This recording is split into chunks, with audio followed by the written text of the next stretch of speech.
This is my jam. Keep the party in till the AM. All I wanna stand. Make me throw my hands. Ain't heard. On a beautiful 80-degree day in Dallas, Texas, we welcome you to the American Airlines Center. The usual sellout crowd, better than 19,000, still making their way in for this Game 4 of the best-of-7 series. The San Antonio Spurs facing the Dallas Mavericks. First of our TNT doubleheader, Miami and Atlanta.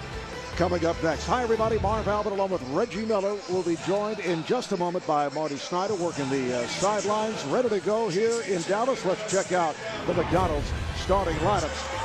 For the Spurs, one change made by head coach Greg Popovich, going with Bruce Bowen as a starter. Bowen will open up against J.J. Barea, who has provided a big spark for the Mavs, and for Dallas, Kidd and Barea in the backcourt. Up front, Dampier, Nowitzki, and Howard. And here are the Mavs. They're up 2-1 in Game 3 Thursday night.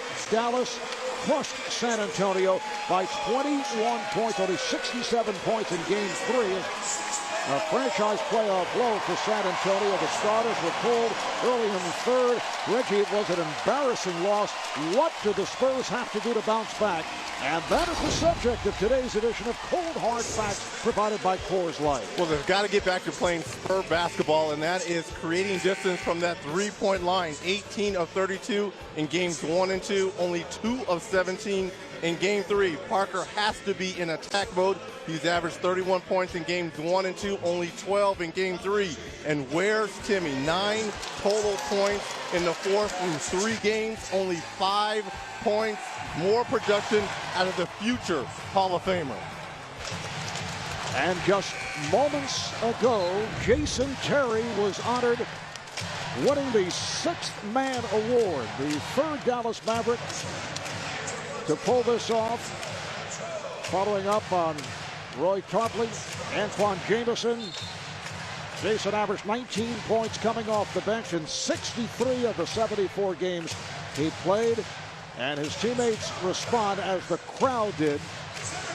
The official announcement coming yesterday. Jason Terry, the NBA's 6th Man Award winner. This a revival of the Interstate 35 postseason rivalry as you look at the officiating crew. Mike Callahan, Scott Forster, Zach Zarba. San Antonio knocked Dallas out of the playoffs in 2001 and 2003. 2006, the Mavs beat the Spurs with that Game 7 overtime win. Dallas has won just one playoff series since then, beating Phoenix in the 2006 conference finals, but then lost to Miami in the finals. And following their second consecutive first-round loss last year, Avery Johnson was fired, leading to the hiring of a man that you know well, your former head coach with Indiana, Rick Carlisle. Well, Coach Carlisle really has put his imprints on this team and kind of relinquished the reins a little bit to Jason Kidd. When I was under Coach Carlisle, he called most of the plays with Mark Jackson, and he's kind of given free rein to Jason Kidd to run this offense for the Mavs. Yeah, Rick telling us that occurred about 39 games back, and the Dallas Mavericks came on strong to finish as the number 6 seed in the Western Conference. San Antonio controlling the opening tip. Parker going at Kidd. Kidd not allowing that move along the baseline, and they have to reset. Now Parker with the step to the reverse. That's something that was a point of emphasis, and if you listen to Tony Parker's comments after Game 3, he did not attack the basketball as much as he had done in Games 1 and 2. Parker had that huge Game 2, and that is Dirk Nowitzki's. That was a two-pointer. He has been having his difficulties from a three-point range in this series. Now Parker fires. So Tony Parker off to the good start. And that's scary because when he's knocking down his outside shot, it's going to make J.J. Barea as well as Jason Kidd have to guard him, and those avenues to the lanes are easier to get to. And this is Barea, guarded by Bowen. And it's put down by Eric Dampier. And now they say it will not count. Offensive interference. And you see Barea here with a nice little mid-range shot, and yes, the ball is still in the cylinder. Nice call by the officials.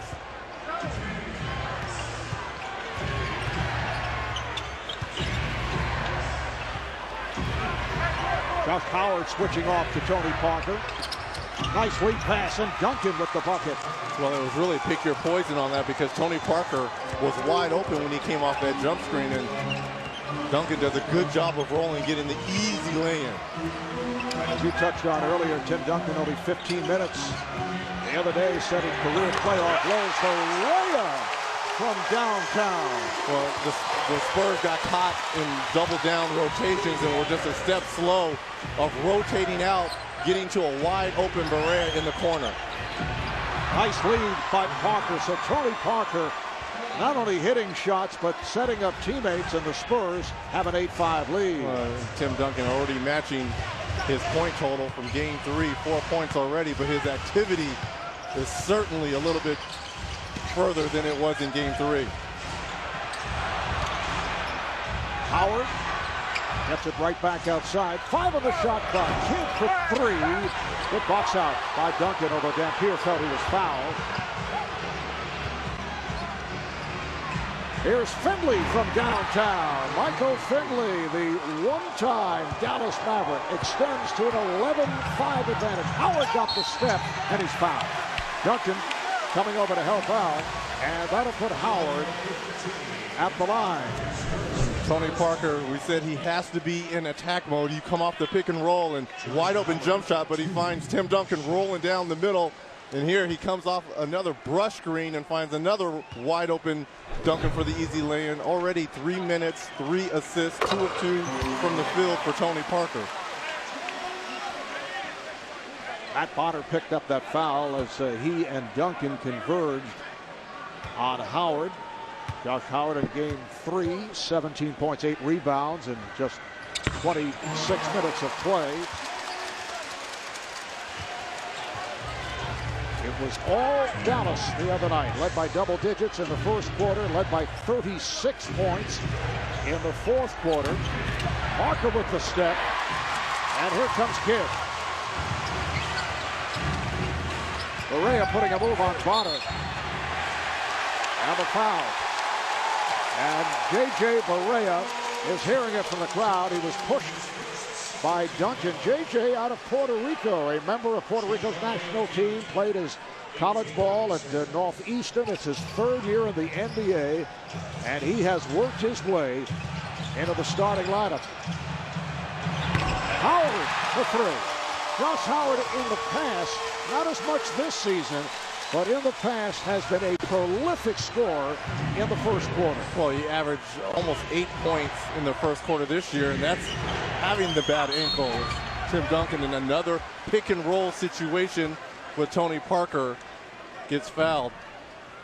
And we talked about Josh Howard and almost 8 points in the first quarter. Kind of cools off because Dirk kind of gets it going as the game goes on, but when you talk about quick starts, Josh Howard or Rick Carlisle and the Mavericks, it's always a plus to have a player who gets into the game very quickly. Josh Howard playing through sore left ankle all season. Sprained the ankle twice this year, most recently in early March, and sat out 11 games and came back at the end of the month. How about Greg Popovich, as you alluded to, a change in the lineup, bringing in Bruce Bowen specifically to go against J.J. Barea. I think substituting offense from Roger Mason for defense of Bowen. And you see Bowen just got picked off, and Barea is able to knock it down. Could you have imagined earlier in the season that a game plan would end up being dictated around J.J. Barea to the point where Bruce Bowen is in the starting lineup for defensive purposes to match up with Barea? And Duncan fouled again, and a technical foul has been called. Looks like Nowitzki has something to say to Scott Foster. He picked up the personal and was teed up. Well, I like Popovich's game plan. Let's get the ball down low, as we said, to the future Hall of Famer, and that's what Dirk is so upset about. He felt that Duncan kind of hooked him with that right hand early before he made the move. Michael Finley hits the technical. And now Tim Duncan back to the line.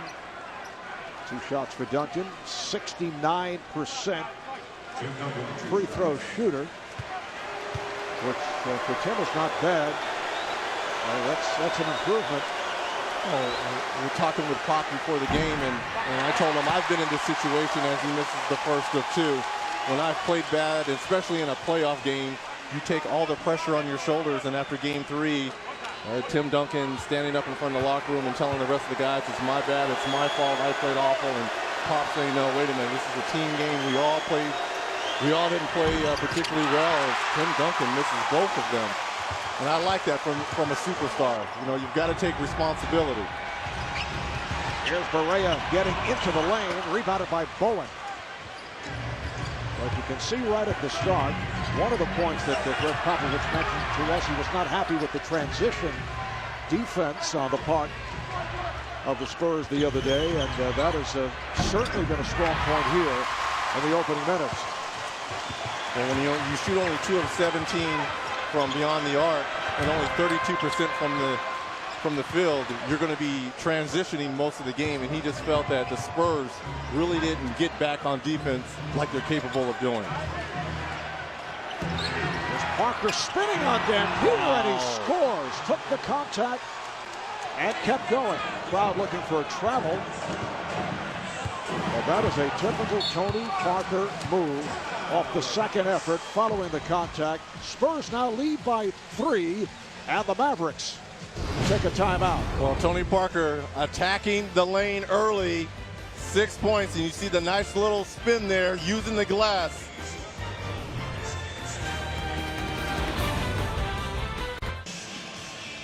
We're back in Dallas, and right here, time for Gatorade Around the Cooler. Let's check in with Marty Snyder. Marty. Well, Marv, as you mentioned, these Spurs star players were pulled early from game 3, and when Tim Duncan got to the bench, Coach Popovich told him, he said the quick turnaround to game 4 is why I sat you guys. I need you ready for game 4. But he also said the side effect of all that was he sat on the bench and, quote, simmered the entire time. Every Dallas bucket made him a little angrier, and he said that added fuel to his game 4 fire for today. Clearly, Duncan, a little more energy on the court. Maybe that extra benching, or early benching, I should say, helped out a little bit. Marv? And Pop throwing in the towel, and then after the game, took the entire team out for dinner, and obviously picked up the tag.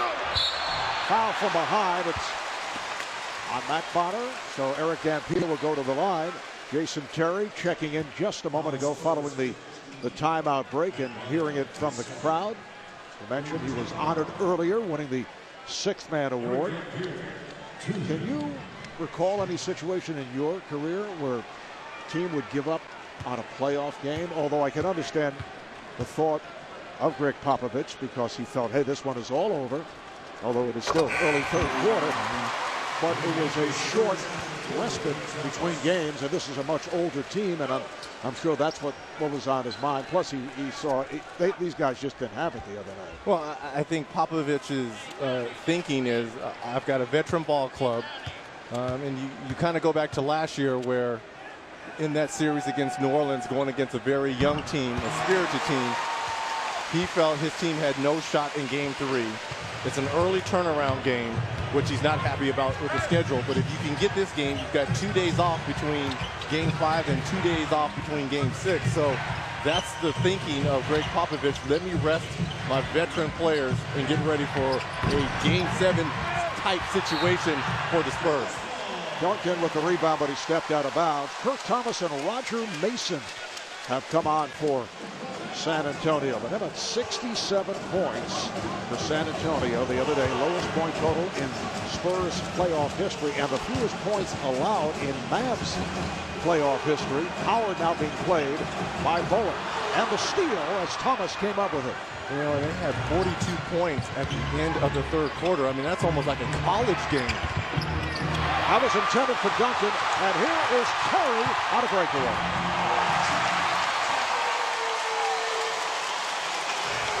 Dallas with a 16-15 lead. Jet in the right place at the right time. A little bit over penetration there by the Spurs. Parker There's a foot teardrop, and Duncan with the follow. So the Spurs back up by 1. It's a Dallas team that went 50-32 in the regular season. Off the deflection, Parker putting moves on Kidd and a foul.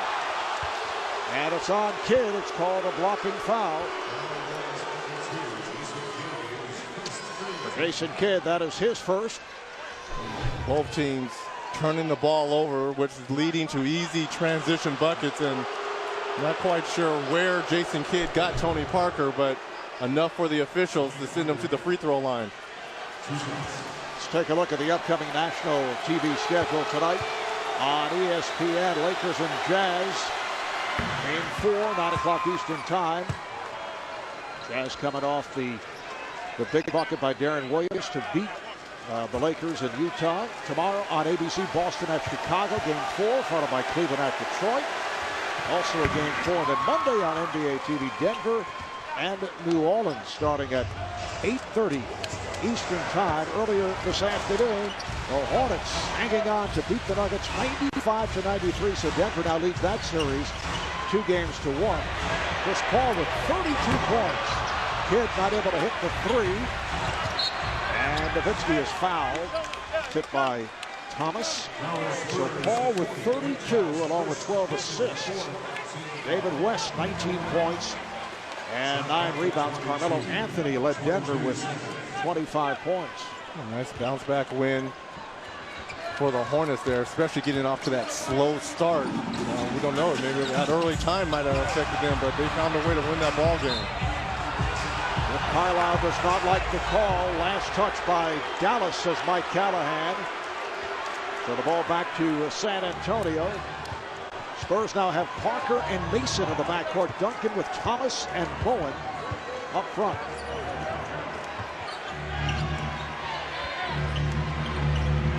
There's Duncan going at Dampier. Kicks it out. Bowen. Yes.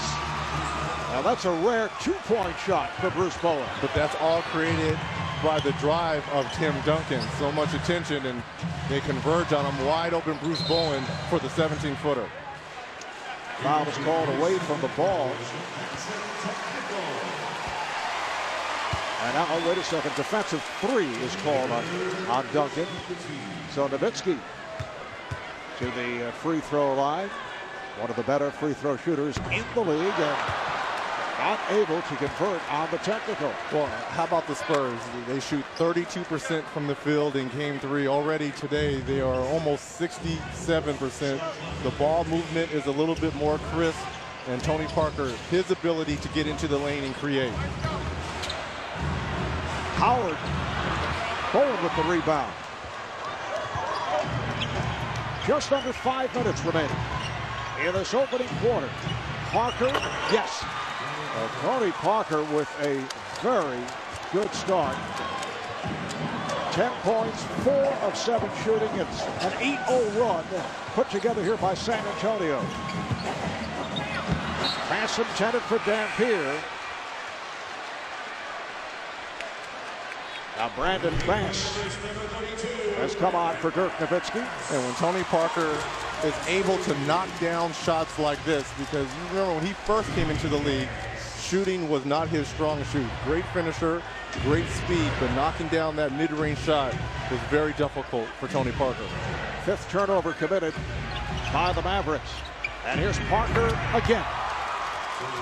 And you're going to have to force Tony Parker right, because if you allow him to get back to that left-hand side, very much the same way Dirk Nowitzki is, he's able to drill that shot. Terry coming off the pick. Kidd passed on a 3. Terry, yes.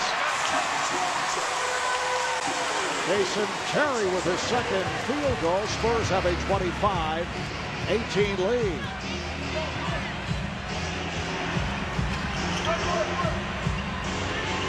Parker putting moves on Kidd. Duncan.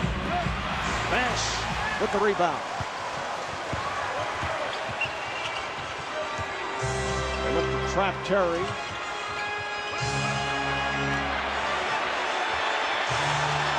Now looking for Dampier to shoot the ball, and he does. Well, they want him to shoot the ball, but more importantly, they want him to put pressure on Tim Duncan defensively. Timeout called by the Spurs. Well, this is gravy right here when Eric Dampier can be aggressive offensively. Welcome back to the American Airlines Center with the Spurs up by 5, and Tony Parker understanding that Tim Duncan had a very non-Tim Duncan traditional game. Got him going a little bit early, and then now Tony Parker, 12 points, 5 of that field goals. You see the nice spin move right here, and this is the one avenue that he has really improved his game. That mid-range jump shot, reason why the Spurs up 5 here early in this first half. Reggie, remember about 6 years ago, the Spurs made a run at Jason Kidd. This right after the Spurs beat the Nets in the finals, and they were not sold on Tony Parker as a point guard. In fact, backup Speedy Claxton got the call in the fourth quarter from Greg Popovich over Parker. Then Kidd decided to stay with the Nets, and Parker developed into an all-star, a terrific player. But he took that personally when San Antonio went after Kidd. The foul is called on Terry, although the Spurs at the time said, well, we see you and Kidd playing together in the backcourt. I don't know if that would have been the case. Well, in fact, Tony Parker went into Greg Popovich's office and says, what do I have to do to stay on the court and become better? And Popovich said, look, you've got to improve your outside shooting. And Tony spent that summer working and changing his jump shot, and now you kind of see the fruits of his labor. And his Ime Udoka just came in. Not a good shot, rebounded by Kidd. And assistant coach Chip Engelland, who has been a shooting specialist, very instrumental in helping Parker improve that outside touch. Nice pass. Oh, the block by Duncan. Dampier recovers. Shot clock down to 5. Here's Howard with the runner. All right, Josh Howard not settling for the outside shot, putting pressure on the second shot opportunity for the Mavs, getting into the lane, mid-range shot. San Antonio up by 3. And here deflects it away from Duncan as they clear it out. And here's Duncan. Stay right here, says the outside official, Zach Zarber. The foul being called on Dallas. It's on Brandon Bass. He and Kurt Thomas involved, battling for that loose ball. And I can see why Josh Howard and Brandon Bass are a little bit upset. Bass felt he had the inside position against Kurt Thomas. Mavericks now over the foul limit. Thomas, an 82% free throw shooter, although has not gotten to the line frequently.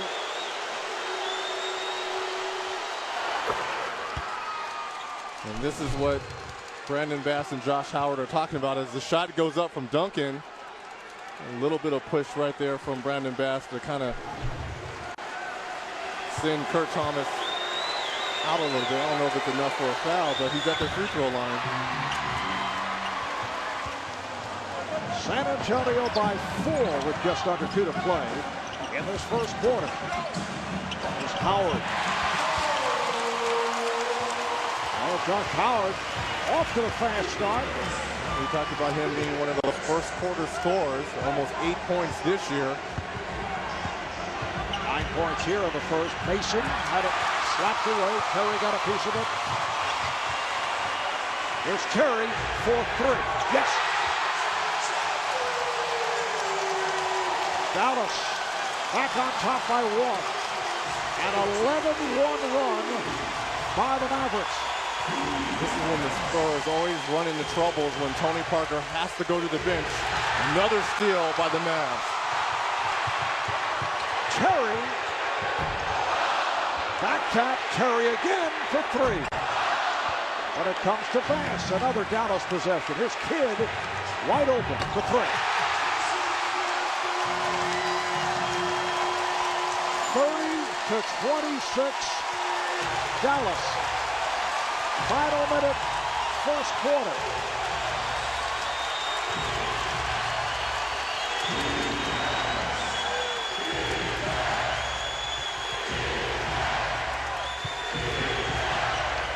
Duncan, going glass.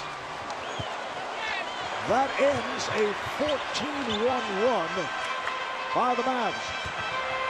Here's Bass.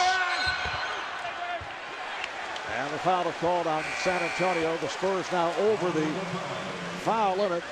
It has been a blitz here by Dallas. Well, it's been the second shot opportunities of the Mavericks, 4-1 in the favor of Dallas. And look at the nice little shoulder move by Tim Duncan. Definitely more aggressive than he was in game 3. 4 of 6, 9 points for Tim Duncan.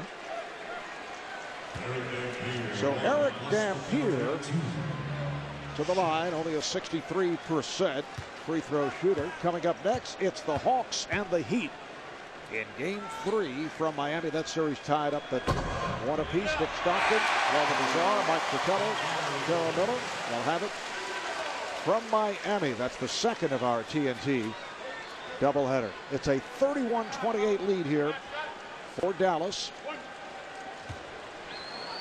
Well, this is definitely a Dallas Maverick quarter. It didn't start off that way, but already 31 points is too much points for Greg Popovich type team to give up. Tony Parker is back, as is Matt Bonner.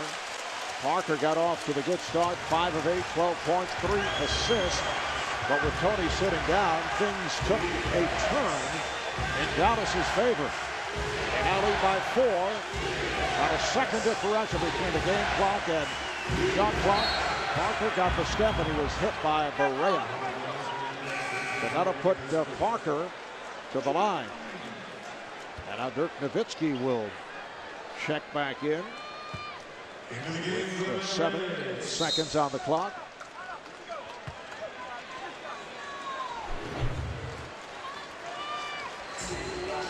And as soon as J.J. Barea turns his head, that's when Tony Parker, those are one of those tail signs that point guards look for. As soon as another point guard turns his head, wondering where the screen is going to come from, you go the opposite way.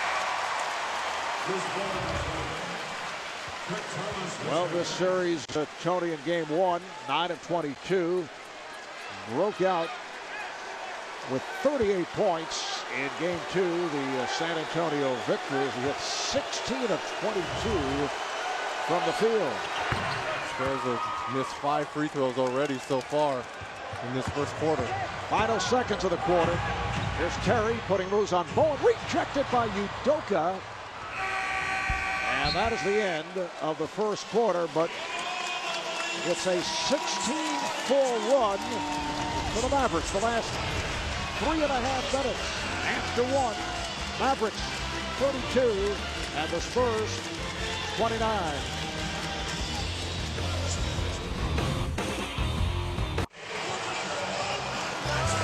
A look at the downtown area here in Dallas. And it is time to talk, presented by Charles Schwab. Moments ago, Marty Snyder with Spurs head coach Greg Popovich. Well, Coach, big Mavs run there at the end of the quarter. How do you stop that? Well, you got to rebound the basketball. And take care of it as well, I'm sure was on your mind. Tony Parker off to a terrific start. How important was that for his game? Well, he's got to generate our offense. You know, he's the head of the snake for us in that regard, and if he doesn't do that, then we have a big problem. Marv? All right, Marty, Tony Parker in that first quarter, 5 of 8 from the field, 13 points. Now Parker defending on Barea. Barea and Terry are in the backcourt. This is Bass putting a move on Udoka.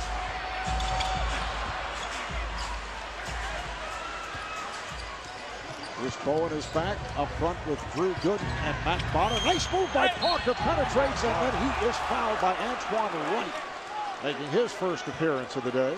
Well, the Mavs are going to have to decide what are we going to do on these pick and roll situations, because you can't allow Tony Parker to split, because once you let him split and he gets through both defenders, it's an easy avenue to the lane, and you've got to be able to foul him, which they just did. We talked about the 38-point performance in game 2 for Parker, which, as you see, Tony splitting through the defenders and hit by Wright. And the 38 points led to Eric Dampier's statement that he would put Parker on his back when he came into the lane. Now that did not happen. And Dampier did retract that threat. I'm going to say something. Stick by it. Don't be scared out here. Scared, hire the fire guy. Get a dog. Don't be scared. Don't take it back, damn. Antoine Wright hits the three. Well, the downside of that, you know that they were watching Eric Dampier very closely because there was no fine for that statement. You don't want bounties being placed on players. Parker's pass, not handled by Bonner, was slightly off the mark. And if there had been a hard foul, then he would have been fined and suspended. Absolutely. But you know the league was watching him. But you know who else was watching him? Tony Parker. And that's what you want. You kind of want to send a little message. If you're Eric Dampier and Tony Parker, 38 points, and was getting to the lane at will in game 2, you send a little message. Out here is Barea. Fast from straight away. Let's check in with Marty. You're right about the Dampier statement, and he immediately backed off of it the next day. But he did say it, magnified it about 100,000 times about how he's going to be called in the next game. Oh, Parker with another nice move. Yes, it did get a little attention. It got a little attention, but I'll tell you one thing. It hasn't deterred Tony Parker, especially in tonight's game, from getting into the lane and getting whatever he wants. Barea gets into the lane. Here's Terry for three. Wright not able to get to it. Parker does. Parker with the teardrop. Way off. Handled by Bass. Dallas on the move. Barea going at Bonner. And is fouled. What a move by J.J. Barea. Well, what was Rick Carlisle saying? Look, it makes our team that much more quicker when he's out there with Jason Kidd in the starting lineup. We tried this lineup 15 times this year, and we were pretty good in all 15. He just changes the way we want to run things. And you see the profile on J.J. out of Northeastern. Certainly had a career season, only his third year, not getting much playing time in the past. He did play for Puerto Rico in the Olympic qualifying tournament last summer. Matt Bonner called on that foul. That's 3 on Bonner. Well, Omar, they have him listed at 6 feet, which we know. That's a bold-faced lie. I think Jason Kidd was saying he was 5'6". That's not true either. So he's somewhere in between 5'6" and 6 feet. You sound upset about these imaginary heights that do pop up from time to time in the NBA. Good. Rebounded by Nowitzki. But he can play. There's no question. He's a difference maker. Finley now defending on Nowitzki. Back comes Parker. They're still only with 2 points after that early jumper to start the game. San Antonio down by 6. 3 minutes gone by in the second quarter. Antoine Wright on the rejection.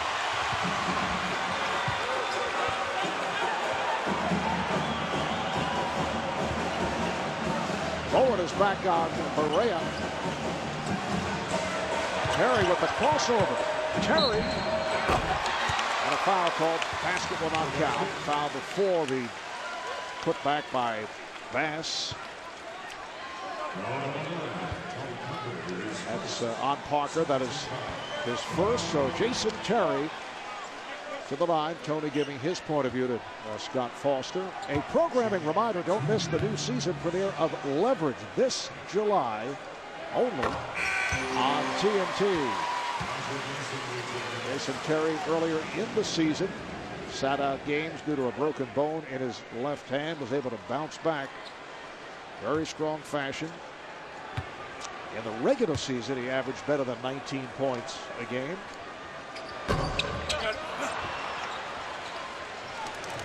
The biggest lead of the game. Enjoy here by Dallas, up by 7. See if Drew Gooden can get something going offensively down low with Tim Duncan on the bench. This is Wright. Gets it back out to Terry. Intended for Nowitzki, saved by Berea. There's an open shot for Wright from downtown. Gooden with the rebound. Spurs are real lucky that the Mavs don't have a big lead right now. Mason able to save it, fires for three, all in one motion. Parker went down on a collision. Here's Terry to the pull-up.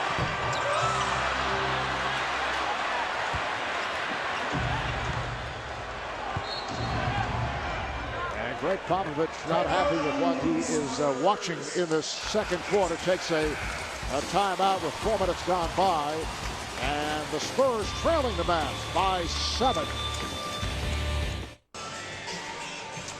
All right, back in Dallas, let's take a look at Reggie's mailbag presented by BlackBerry. This is really taking off. You know, when I travel around the country, I'm an airport, but it's so annoying. That's all people ask me about. That's all they want to talk about. I'm sorry you're getting, so annoyed from people, but yeah, we have a great question from Edwin D. He wants to know, what do you think are some of the missing pieces of the Mavs from becoming a real championship contender? Well, obviously, you've got a Hall of Famer and point guard, Jason Kidd, a future Hall of Famer in Dirk.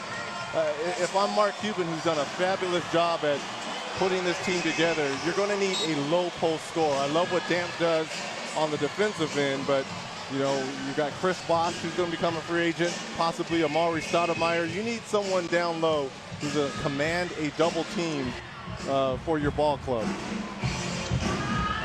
Incidentally, it was not a pleasant early part of the week for Mavericks team owner Mark Cuban. Mavericks blown out in San Antonio, the one win of the series for the Spurs, and he had a root canal. Never fun. Ouch. But he's back in action, as you can see. He's a trooper. He's a gamer. Mason pops it up, and Parker able to get right to it. Nowitzki thought he had Berea breaking further down court. 7-point lead for Dallas. Mavericks turning it with that 14-1 run back in the first quarter after San Antonio jumped in front early. There's Gooden on the post working on Nowitzki. Gooden swings inside and is fouled. He was hacked. Foul on Nowitzki, and that is his second. Do we have one more from the mailbag? I think we do, from Reggie's mailbag, and it comes from Craig S. and wants to know, hey Reds, don't you think you should mix more colors, pastels, or occasional neon color scheme into your wardrobe? Well, Mr. Sager, it is springtime, and yes, you are supposed to have more colors during the springtime, but not in the dead of winter, which you so often do. I know Craig often confers with you on Not enough. Not enough. Very good, knocks down both. And it's a 5-point lead for the Mavericks.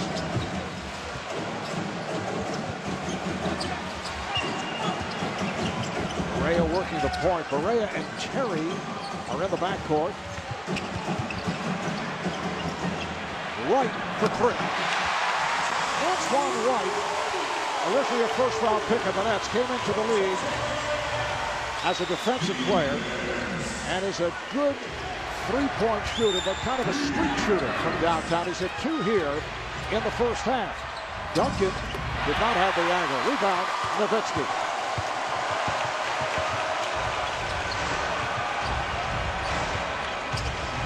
Berea with a hesitation dribble. Nowitzki makes his move. He's actually fouled 3 times on the drive by Gooden. It's been a quiet first half for Dirk Nowitzki. Only 2 shot attempts, 1 of 2. 2 points. He does have 7 rebounds. Gooden picks up the foul, and it's a non-shooting foul. Got him early before the shot. Well, your star player can only have 2 points, and you're up 8. That's a plus sign for Rick Carlisle. Berea for 3. Rebounded by Gooden.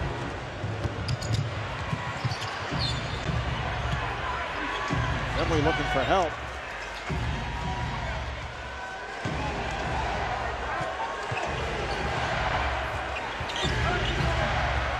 Parker trying to find the screen. Nice pick and roll, and Duncan is fouled. Beautifully done. So Duncan back to the line where he has struggled. The foul is called on Wright. That's his second. For more on Dirk Nowitzki, let's go back to Marty Snyder. Well, Marv, you and Reg are talking about how it's a quiet game for Dirk Nowitzki. Honestly, it's been a quiet series for Dirk Nowitzki, and surprising that the Mavs have a 2-1 lead in a way, because he's only had one game where he scored 20 points, came into the series scoring 20 points in 25 straight games. I asked him if that bothered him after game 3. He said, not really, because we have played team offense. That's been the big difference with us. Other guys contributing, that's been the key for the Mavs.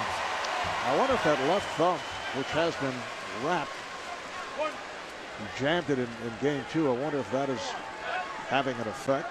Well, you'll never hear it from Dirk, and this is one of the guys who's twisted ankles and banged knees and still finds ways to come out and contribute for his team. And 25 straight games to end the regular season of 20-plus points. And I have him as a first-team All-NBA performer at my power forward position.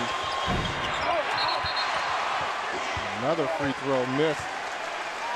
And a foul called on the Spurs. So the Spurs now 11 of 17 at the line. Gooden on that foul. That's his second. Duncan is 2 of 6 at the free throw stripe. 4th team foul committed by San Antonio. And apparently they are readjusting the clock. Jason Kidd is back. Dallas 32-9 here at home. They've won 16 of the last 17 at home since the All-Star break. 32-9, one of the better records in the league. Nowitzki to the fade. Using the height advantage against Michael Finley. Yeah, he can shoot over Michael Finley anytime he wants. And plus, he's fading away from the basket, which makes it nearly impossible to even contest the shot. Spurs take a timeout. They have opened up a 9-point lead.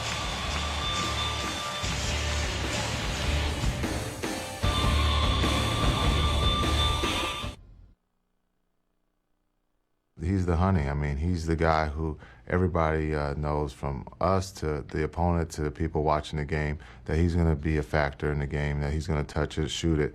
But, you know, the biggest thing in this series, we wanted him just to relax and be patient, because we know he's going to get double or triple team, and he's become a playmaker, and that can just only make us, you know, a better team.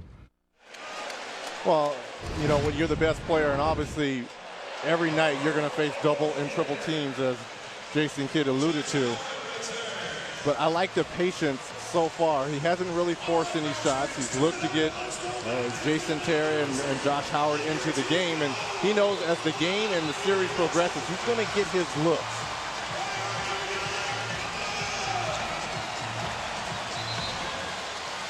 Just under 6 remaining in this first half. Marv Albert, Reggie Miller, Marty Snyder. We're at American Airlines Center in Dallas. Game 4 of the best of 7. Mavericks have a 2-1 lead.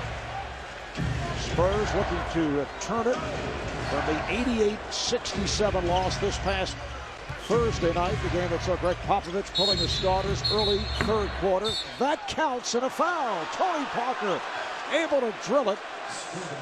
And the foul is called away from the ball. Mike Callahan with the call over at the scorer's table and now explaining it. And if, no, apparently they're going to count the bucket. Yeah, but the foul is maybe on. No, it's a defensive 3 that is called, and the basket counts.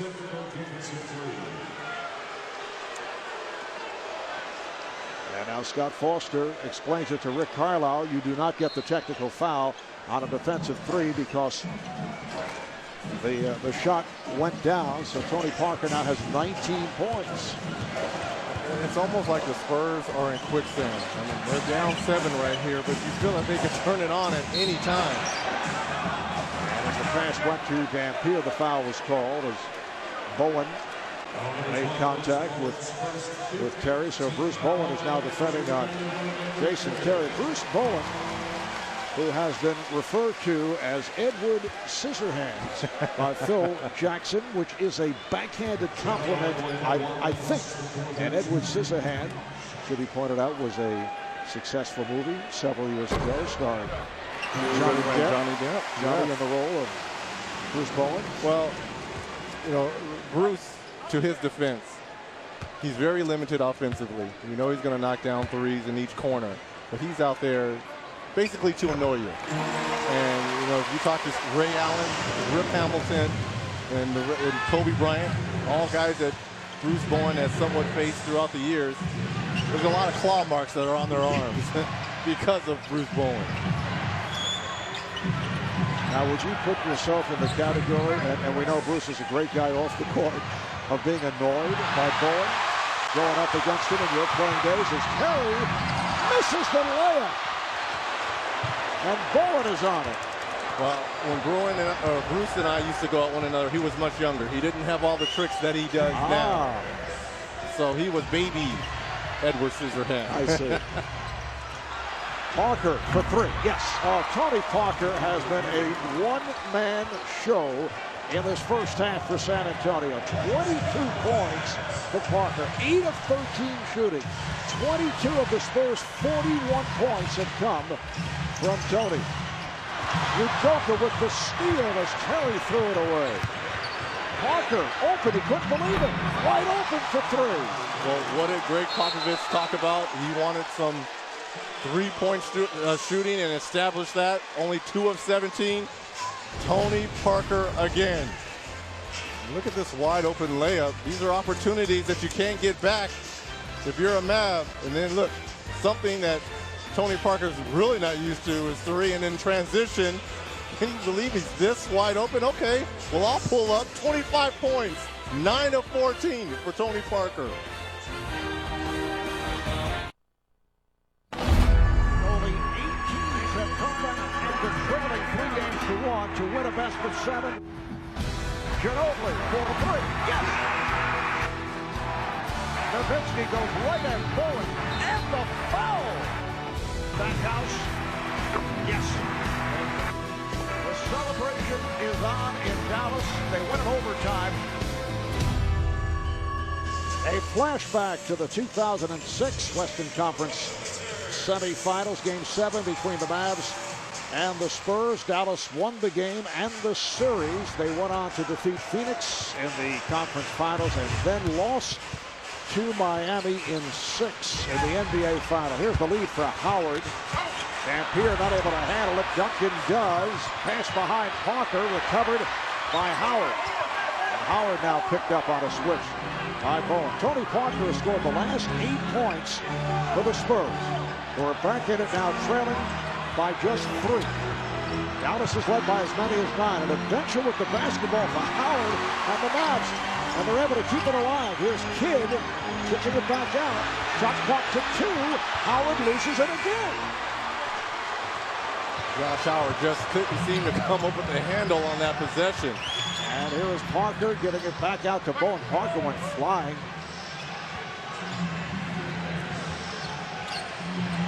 Duncan putting the move on Dampier, and he scores. And Tim Duncan is, come on, he now has 12 points, 5 of 8 from the field. It's an 8-0 run here by San Antonio. They are within 1. Howard with the step. Pass picked off. Another Dallas turnover. And Parker pulling it back against Barea. Spurs, Tim Duncan and Tony Parker. 39 of the 48 points between those two players for San Antonio. Spurs have taken a 1-point lead. Parker with 27 points is 4 points off the Spurs franchise record for points and a half. The record is held by the Iceman, George Gervin. Udoka on the foul. He did it in 1978 against Washington. What a start here for Parker. As Nowitzki goes to the line, we'll check in with Ernie Johnson back in our Atlanta studio. Thank you, Marv. Southwest game break this afternoon in New Orleans. Denver with a late 7-0 run pulls to within 1 of the Hornets, 94-93. Clock winding down. Carmelo Anthony loses control and then cannot connect.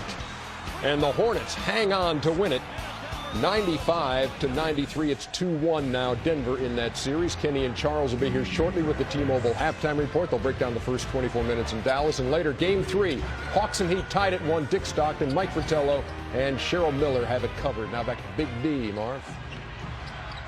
All right, thank you, Ernie. Oh, friendly rim. Well, he's getting everything tonight. And the Spurs now lead at 50-49. So Tony Parker with 29 points. And the Iceman getting nervous.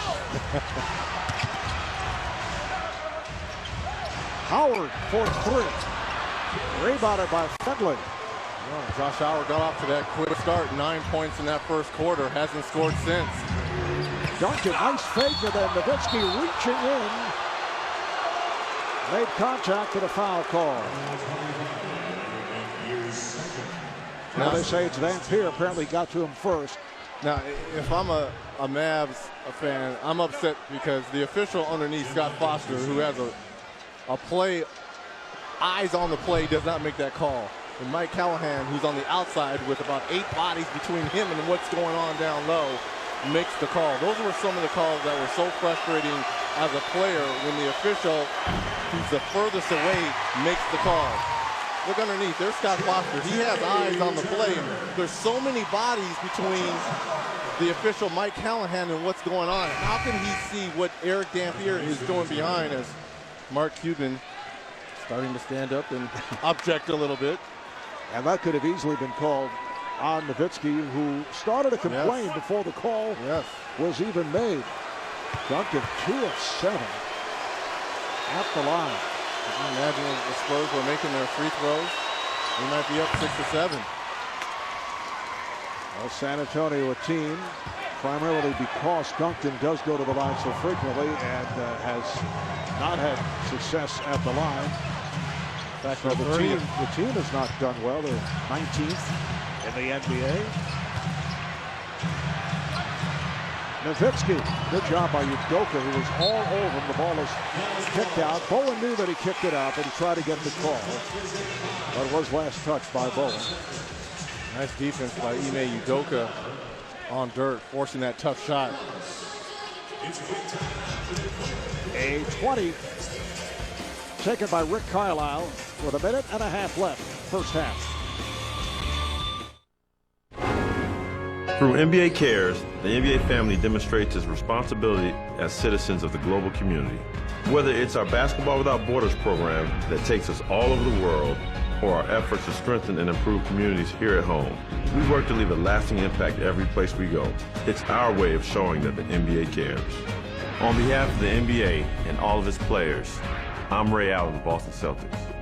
The NBA, where caring happens.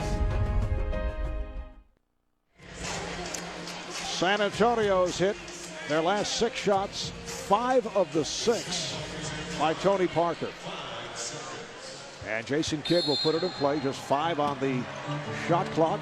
1.5 minutes to go in this first half. Pass intended for Dampier. Nowitzki, fortunate to just get it away. Then it's back tap by Kidd. Herrera was right on it, beating Duncan to the ball, so they have the new shot clock. Second shot opportunities for Dallas. 7 offensive rebounds. Herrera, rebound Mason.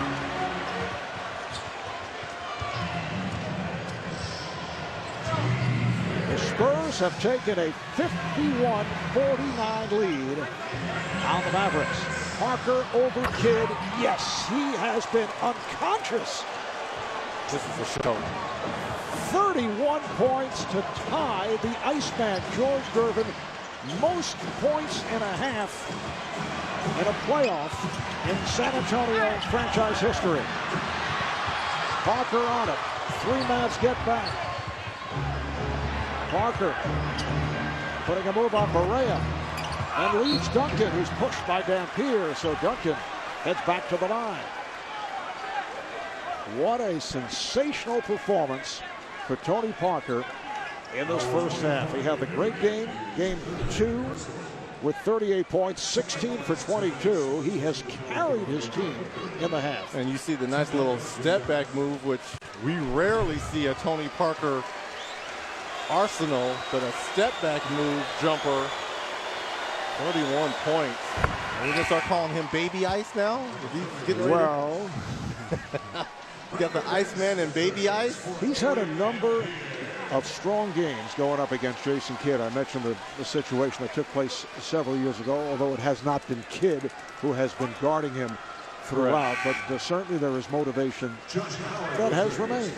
Well, let's go back to last season's playoff when Chris Paul, it seemed, somewhat had his way in the first round with Jason Kidd and the Dallas Mavericks as well, almost averaging a triple-double. You think maybe Tony Parker kind of picked up on that a little bit of attacking really the guard position of the Mavs? So Duncan able to hit on both free throws, and the Spurs now lead by 6. The NBA playoff record, most points in a half, 39. And that is held as a foul is called on the Spurs. Held by Eric Sleepy Floyd. Back in 1987 as a member of the Warriors, did it against the Lakers. Mason on that foul. And a fellow by the name of Charles Barkley had 38 in a playoff half. We know that. I think we know him. Seen him a couple times on this network. What was the highest number you put up? I know in a quarter that you had 25 of your 39. I recall doing that game. I wouldn't know in a half, but I think everyone knows 25 in one quarter is that's pretty good. Probably my most, yes. Dallas just one of their last 8 from the field. And the Spurs can hold for a final shot of what has been a magnificent second quarter, which has basically been all Tony Parker. 31 points, 12 of 17 from the field. Final seconds of the half. You see Kidd digging in on Parker.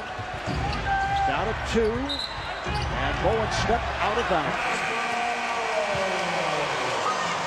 So the ball back to Dallas with 1 and 7/10 seconds to go.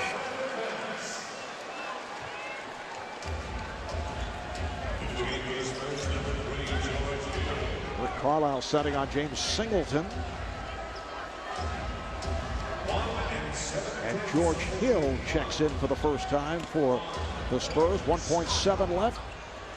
Here's Terry, fires away. Whoa, that was close.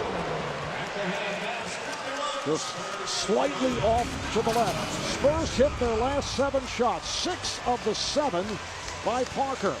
San Antonio comes roaring back. They were down by 9, and they lead 55 to 51. Let's go to Marty Snyder and the red-hot Tony Parker. Tony Parker continues to amaze here. 31 in the first half. Are you aware that ties a Spurs playoff record with George Gervin for points and a half, Tony? The more important is winning the game. It was a tough game 3. They kick our butt. Yeah. And tonight, you know, Pop wanted me to be very aggressive, and I try to be very aggressive from the get-go. And it's important that we play good in the first half. If we stay close, we'll get a chance. Told me yesterday the offense is nice, but it's going to be the team defense that will win us. How key is that in second half, and how do you stop that inevitable run you're going to get? Yeah, we need to make stop. We know they'll come back strong in the third quarter, so hopefully we'll be ready and do the stuff we were successful in game 2. Coming up after a short break, it'll be to our Atlanta studios, the T-Mobile Halftime Report with Ernie, Kenny, and Charles.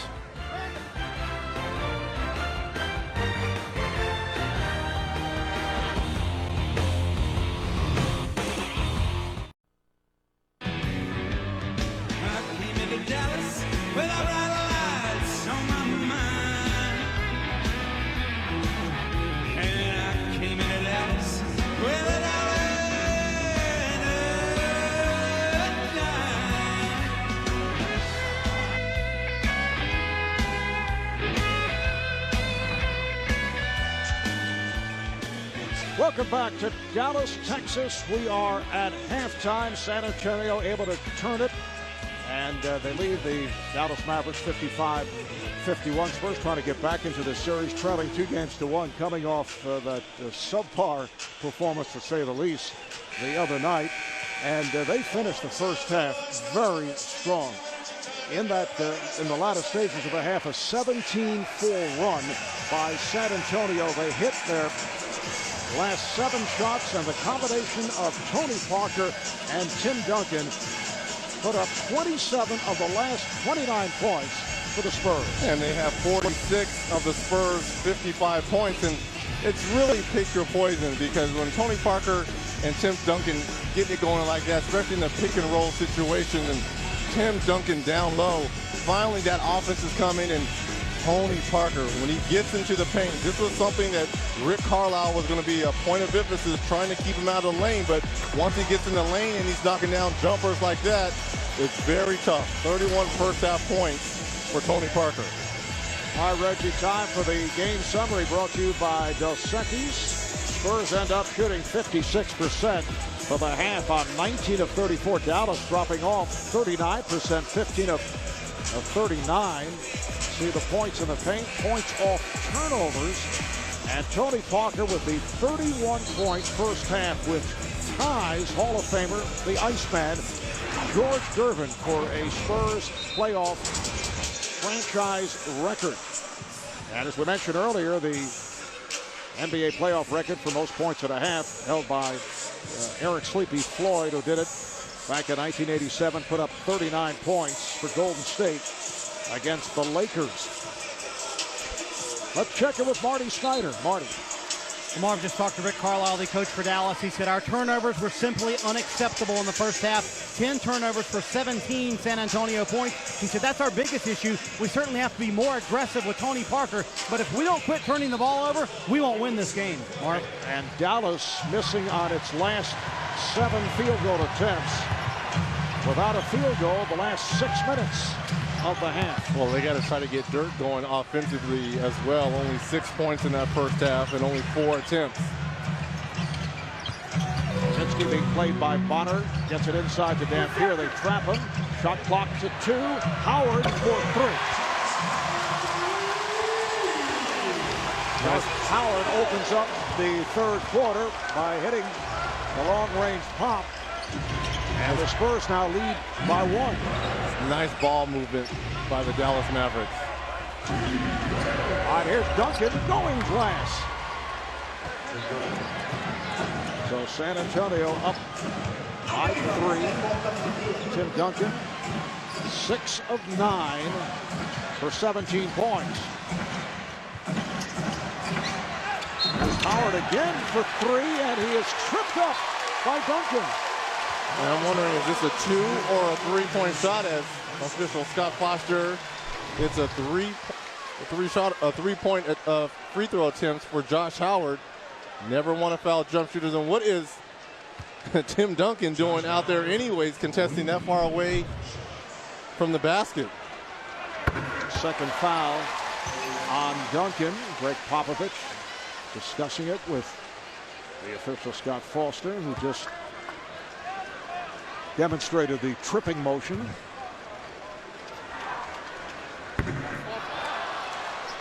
This a Dallas team that went 50-32 in the regular season. They finished as the number 6 seed in the Western Conference. They did win 7 of their last 9, including victories over Utah, New Orleans, Phoenix, and Houston. 140 points against the Suns, 130 against the Jazz, to go from being nearly out of the playoffs to finishing as the number 6 seed.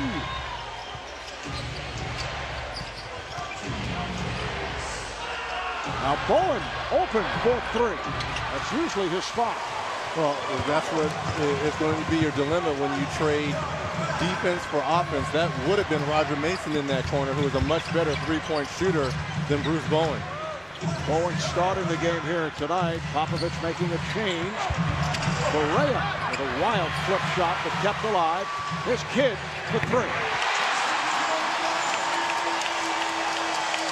Jason Kidd with his second 3-pointer of the game, and the Mavericks have taken the lead. Well, whenever Jason Kidd can get his feet set, much better 3-point shooter. Duncan is fouled by Kidd.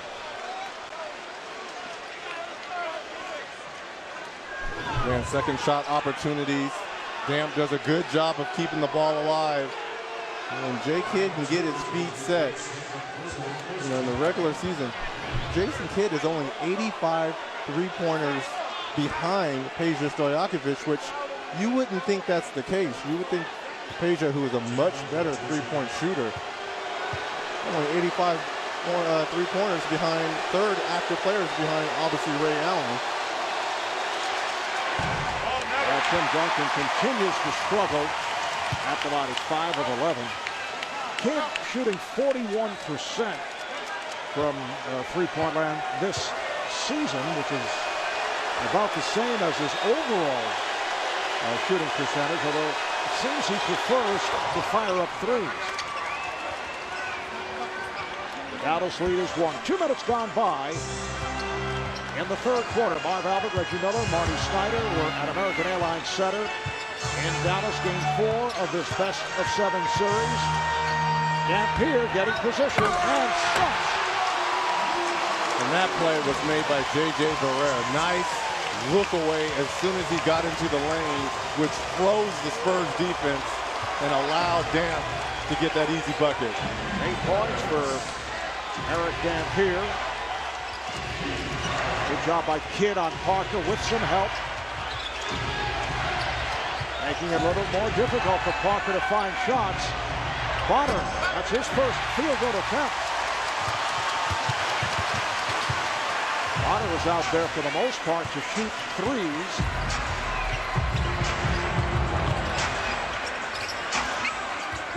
Bonner jumps out of Barea. Barea got the step. Oh, and Dampier fires one into the first row. And he had Dirk Nowitzki wide open, and he elected to throw it over the defense and try to find Jason Kidd. The Spurs during the regular season went 54-28. They won the Southwest Division, finished as the number 3 seed in the West. And they concluded by winning their last 4 and 5 of their last 6 games. That's a blocking foul on Dampier. At the start of the season, the Spurs were 0-3. First time in the history of the franchise. They opened up at 0-3, and as you see, that's their 12th straight playoff appearance, the longest active streak. They've been doing it down the stretch, and in this playoff series without Manu Ginobili, sidelined by that stress fracture of his right ankle. Greg Popovich has been telling his players to eliminate Ginobili from their thinking process during the playoffs.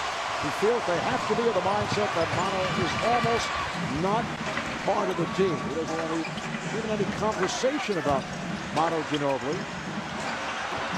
Kind of what Doc Rivers is saying about Kevin Garnett. As Josh Howard from the opposite side knocks down a 3.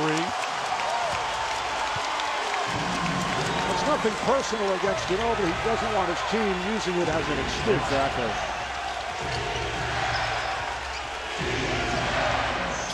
Six-point lead for the Mavs. Here's Parker turning the corner and had the shot blocked.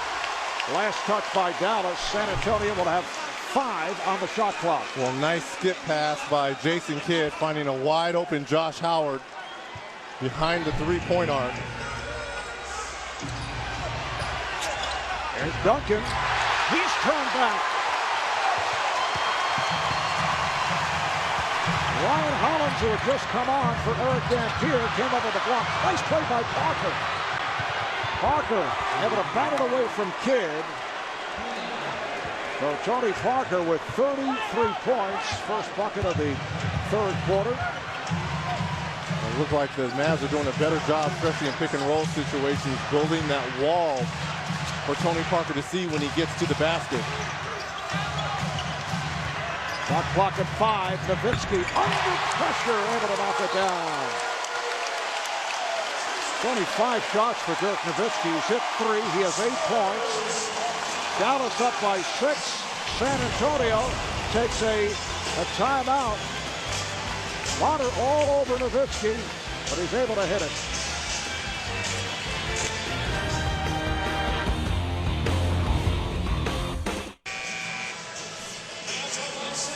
Well, the Mavericks have outscored the Spurs 15-5 here at the start of the third quarter. Rick Carlisle, who replaced Avery Johnson, had success as a head coach in Detroit and Indiana. Your coach with the Pacers, your final 2 NBA seasons. Pacers won the Central Division title back in 2003, 2004, then lost to the Pistons in the Eastern Conference Finals. 2004, 2005, lost to the Pistons in the semifinals. And a lot of hugging going on. Well, Rick and I had a special relationship when he was the assistant coach under Larry Bird, and he and I always used to work out before the games on some of the plays and the positions on the court where I potentially was going to get the basketball. So that's where our friendship really grew. And when he became the head coach, I was almost like an assistant coach because we had such a young team, and kind of us going over game plans from day to day and who we're going to go against and teaching these young guys how to play the right way. Correa got the step, could not finish. Ime Udoka back on the floor for San Antonio. Here's Parker kicking it out. Good recovery here defensively by Dallas. Udoka lost it and was able to get it over to Parker. Shot clock down to 9. Allen jumping out on Parker, then stepped away. Parker had the wide open shot and a foul as Udoka was pushed.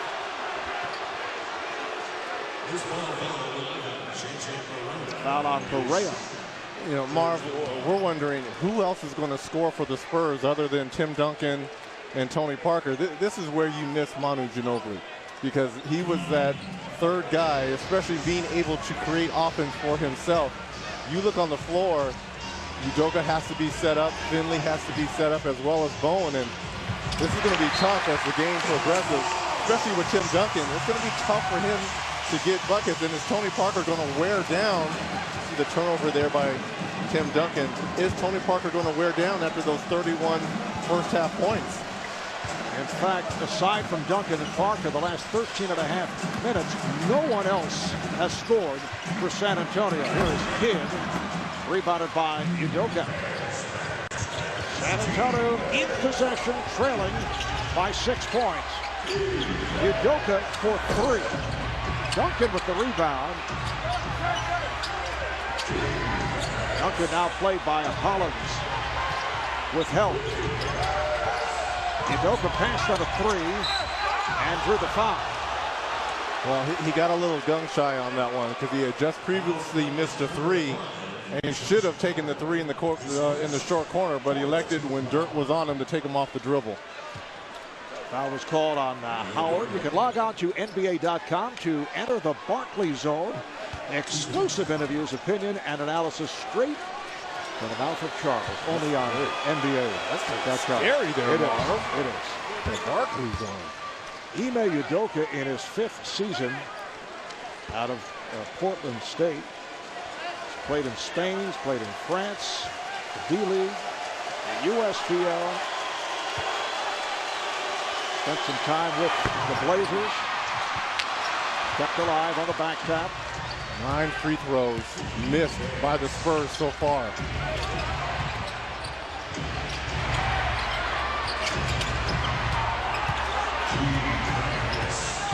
Duncan setting it up against Hollins. Good job by a 3-year man out of UCLA, able to slap it aside, hearing it from this crowd. Well, too much dancing by Tim Duncan. When you've got a player like Ryan Hollins on you, you've got to be able to back him down and make a quick move. Hollins, a 7-footer, acquired from the Bobcats along with Matt Carroll in that trade for Sedona Diop. Shot clock down to 3. Duncan with a strong drive. Why dance with the basketball? Make a quick move. Ryan Hollins is not used to the type of offense of a Tim Duncan, so don't dance with the basketball. Go to the hole. Dallas up by 3. Howard. And here comes Parker. Dallas able to get back. Udoka.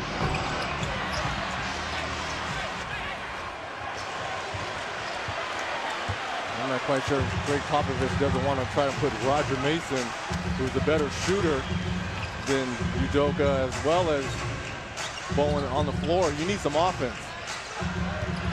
Back here comes Mason off the bench. Hollins is stripped and a foul. So Roger Mason played only 12 minutes in the first half. 0 for 2 from the field. The guy has hit a number of big shots during the course of this season, coming over from the the Wizards. Apparently the ball was slapped away, no foul call. Ended up out of bounds. Oh, the alley-oop, but Holland's not able to handle it. And last touch by Parker. Apparently a problem with the shot clock. They reset the shot clock, and it should only be really 3 seconds left because there was no possession on that. So still 3 seconds to shoot for the Dallas Mavericks. 4.5 to go in this third quarter. Barea. J.J. Barea. He was wide open. He now has 9 points. Dallas up 68, 63. So they've turned it. Following the difficulties they had at the end of the first half. While San Antonio went on that 17-4 run. Foul on the Mavs. Well, I like it, Ryan Hollins. You have disposable fouls to go against Tim Duncan. And you be aggressive, and you get into his body and make the officials call it. Even though you're sending Tim Duncan to the free throw line, he's missed 6 free throws tonight, 6 of 12 for Tim Duncan. Dallas now over the foul limit.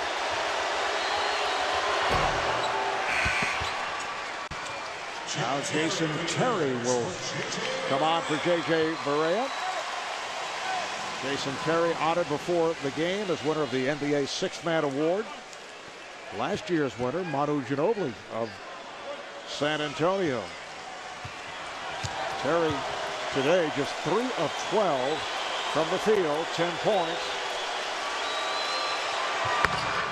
So once again, Duncan does hit both.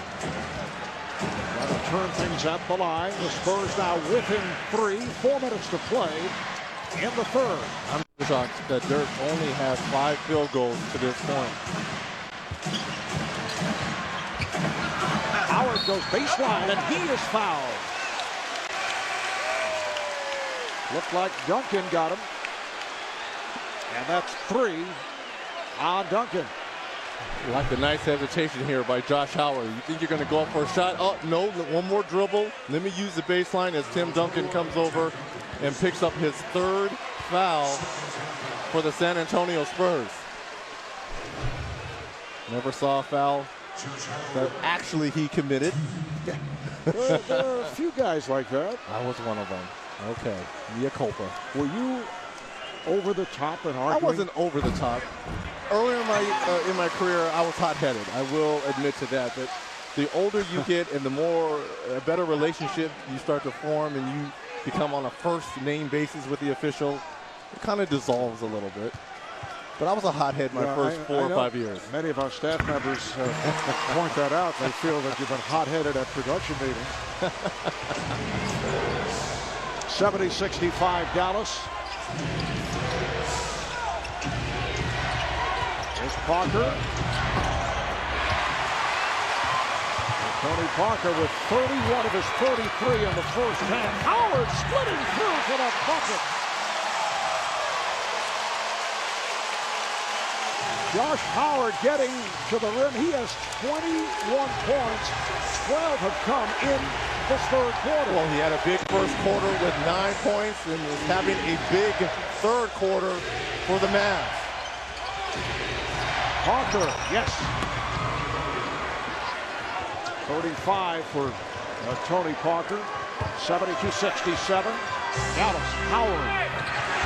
Well, it has been a scoring duel between Tony Parker and Josh Howard, and Greg Popovich very upset with his team's defensive play.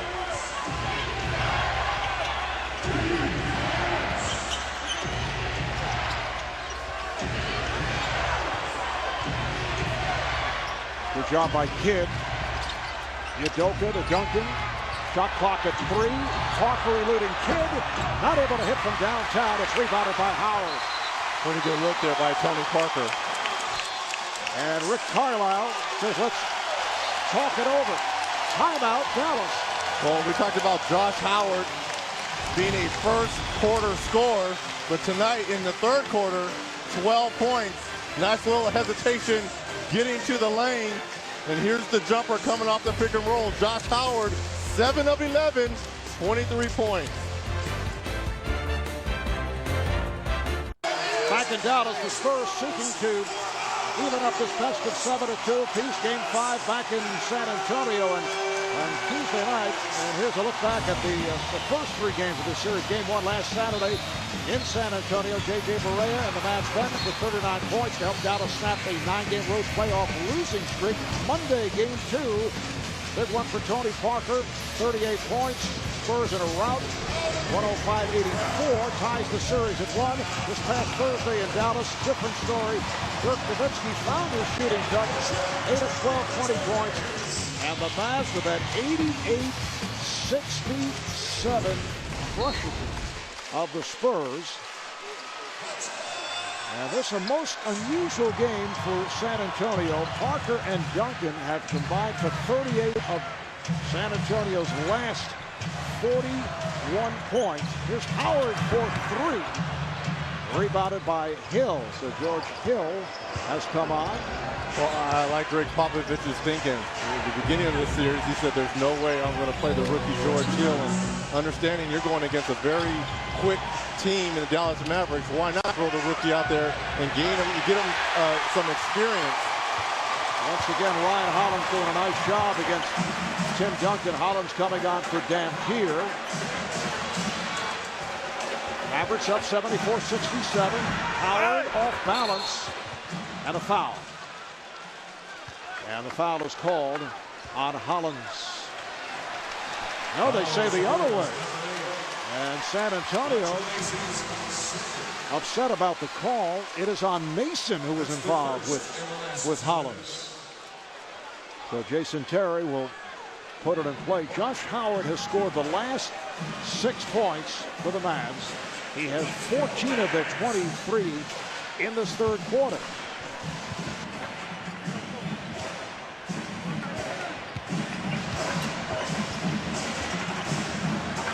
Minute and a half left in the third.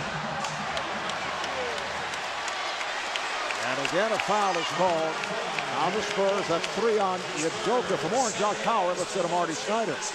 When you talk to Coach Rick Carlisle about Josh Howard, Marv, he says he is so impressed with him. And people don't realize, Coach says, how hurt he's playing. He missed 24 games because of a left ankle problem, 6 games because of a left wrist problem. He's taken 3 cortisone shots this year.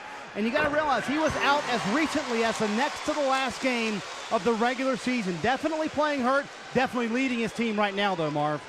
All right, Marty, and yes, Rick Carlisle pointing out that Howard finished the season very strong and probably playing with more energy than the Mavs have seen since he made the All-Star team, which is 2 seasons back.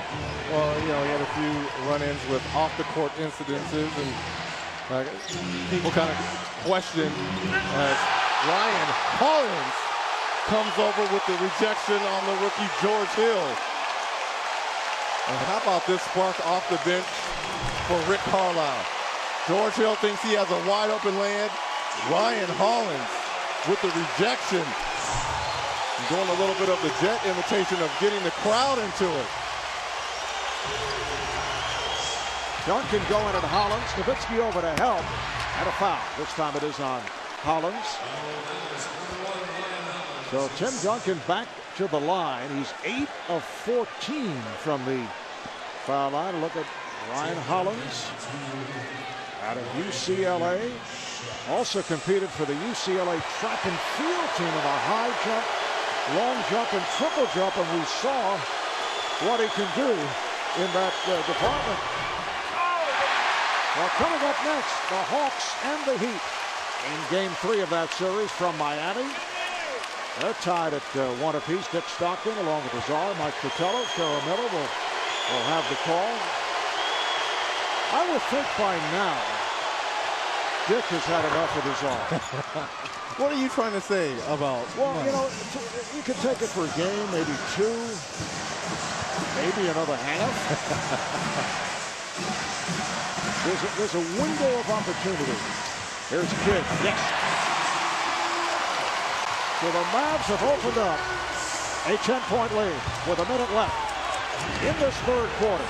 I like the energy Ryan Hollins has brought out here for the Mavs.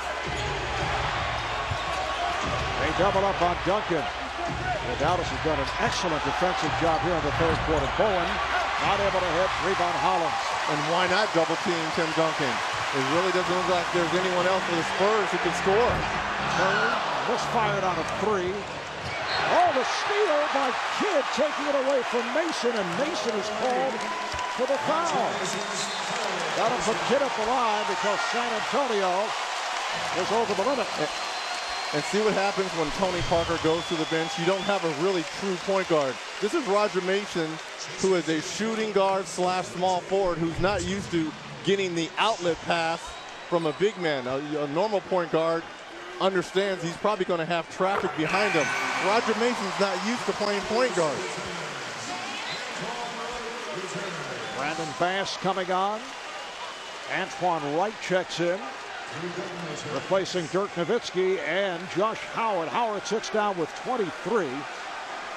Nowitzki just 10 points, but does have 12 rebounds. And Drew Gooden comes in for Tim Duncan. So now you have 58 of your 68 points on the bench for the Spurs. Someone is going to have to step up in these last 32 seconds, obviously, just to hold down the fort for the Spurs. San Antonio outscored by Dallas 29-13 here in the third quarter. Bowen, yes. Bowen knocks down the corner three. And Dallas can hold for a final shot here in the third. 9-point lead for the Mavs. Jason Kidd, 7 assists, 0 turnovers, 7 rebounds, 12 points. He's had an outstanding game. Terry, Bowen rebounds. Time has run out in the third. It's the Dallas Mavericks 80, the San Antonio Spurs 71. If Dallas holds on, they take a 3-1 lead in the series. San Antonio trying to battle back to even things up at 2. There's nothing. Welcome back to Dallas, everyone. The Mavericks lead by 9 points after 3 quarters. Marty Snyder with Coach Rick Carlisle for the Dallas Mavericks, and you hold Tony Parker to 4 points in that quarter. What changes did you make on him? Well, we tried to stay aggressive on him. A lot of his points in the first half came off of our mistakes, turnovers, and he got transition. So being more efficient, I think being a little more tied together defensively helped. Josh Howard, you expect to produce like that in the third quarter, but do you expect that kind of energy from Ryan Hollins? Well, he's an energetic guy. And, look, anything, to buy some extra minutes on Duncan. Dampier got his 4th. We got to keep our energy up. We got to keep our efficiency up. We got to keep our crowd into it. Thanks, Coach. Yep. Marv? All right, thank you, Marty. 29-16 advantage for the Mavericks in the third quarter, and they lead by 9. And Scott Foster, the official, able to handle some debris that comes flying onto the court. What a killjoy. Give it to one of the kids there, Scott. They'll throw it to one of the ushers. You don't like the fact that he crumpled it up? Yes, give it to one of the kids.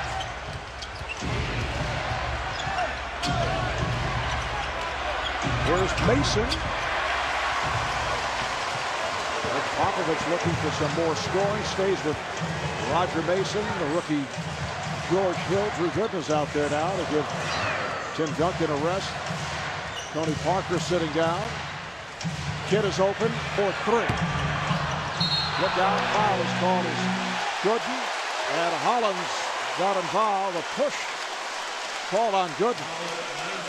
Again, Ryan Hollins, because of his energy, an extra possession for the Dallas Mavericks. Ryan Hollins, originally a second-round pick of the Magic, acquired in a trade with Charlotte. Getting minutes here this afternoon. Bass not able to hit.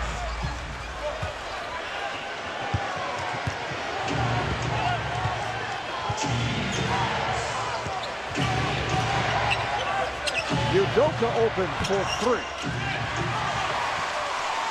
The Ime Udoka now 0 for 4 in his 17 minutes of play. Well, I don't know how long Popovich can keep Tim Duncan and Tony Parker on the bench. Obviously, no one else is capable of putting the ball in the basket for the Spurs. White got the step. It counts in the foul. The foul on Gooden.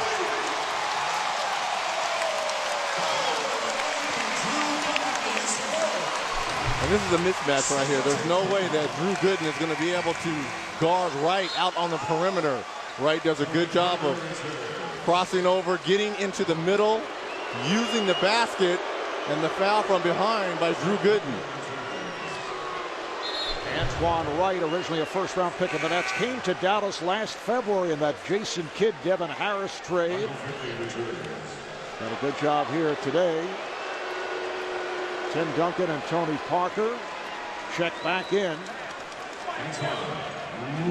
They have combined for 58 of San Antonio's 71 points, and an odd stat, only 7 assists for the Spurs. The reason is that the ball, for the most part, has been in the hands of Tony Parker. He's taking shots and has hit most of the shots. Remember, they set a franchise playoff record low when they were blown out the other day with only 10 assists, but different situation. Well, I like what Popovich is doing now. He's deciding to go small. So Michael Finley is going to be your power forward, Tim Duncan center, and you surround him with shooters. Even though Udoka has been off, you got the rookie out there, George Hill, along with Tony Parker. Foul on Hollins, that is his third. Hollins able to remain on the floor. Nice lead pass, Duncan to Parker. Dampier sat down with his fourth foul, and Rick Carlisle went to the 7-footer Hollins, and he stayed with him. It's a 10-point Dallas lead. 2 minutes gone by in the fourth. Oh, look out, Udoka making contact with Kidd, who was attempting a three-point shot. That's a veteran's move right there by Jason Kidd. He saw that Ime Udoka was running at him, trying to contest the shot. Just scoot over a little bit, take the contact, and act like you're getting the ball up. It's going to be 3 free throws for Jason Kidd.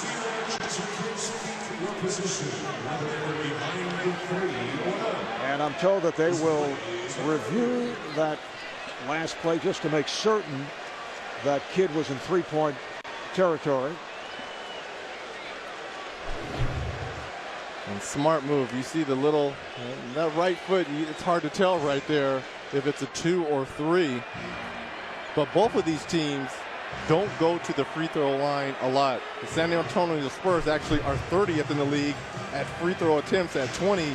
Tonight they have 29, and the Mavericks are 26th in the league at getting to the free throw line at 22 a game, and they have 27 with Jason Kidd possibly getting 3 free throws here to take it to 30. That's the lead official, Scott Foster, taking a look at the replay. Here's perhaps a better angle. Yeah, from that angle, it looks like it may be a 2-shot foul. Looks like the crest of the top of his sneaker is just on the 3-point line. And that's what the call is. It'll be 2 free throws. Here the crowd react. And these days with HD TV and flat screens, you Yes. can see the image much clearer than in the past. And when we saw that second angle provided by our excellent staff, Director Bernardo Lowe and producer Scooter Vicino. Oh, an enlarged roll, I'm told. Look right here. Yeah, that's definitely a 2-shot foul. It's nice that the officials have that luxury of going to the videotape and being able to make sure. You just want the play to be correct. 85-73, Dallas. Mavericks have hit their last 10 at the line. Matt Bonner is back. They have not allowed Bonner to shoot from three-point land. Down at 5 on the shot clock. Here's Hill for 3. George Hill, the rookie out of Indiana University, Purdue University in Indianapolis, as you like to say. Ooey pooey. Exactly. And he is from Indianapolis, a high school star in that area. So the foul is called on Hill. That's already 3 team fouls against, 4 team fouls against the Spurs. Next one, they are shooting the Mavericks. Now Rick Carlisle will send Dirk Nowitzki, Eric Dampier, J.J. Barea back into the game. And the hand is for Ryan Hollins, who did an excellent job coming on for Dampier. Oh, it's energy, and especially when you're a role player coming off the bench. You've got to do something to validate why you're on the floor. And Ryan Hollins did that. At 3 block shots. White for 3. Kept alive by Dampier. And Nowitzki's pass sailing over the head of Wright. And Wright saying that's my fault because I should have stayed in the 3-point corner. He was coming in assuming that Dirk was going all the way to the basket and he was trying to get offensive rebounding position. Parker and Hill in the backcourt. Duncan, Bonner, and Finley up front. Parker off a nice lead pass from Duncan. That's 39 points for Tony Parker. Only 8 in the second half. Better defense by the Mavs.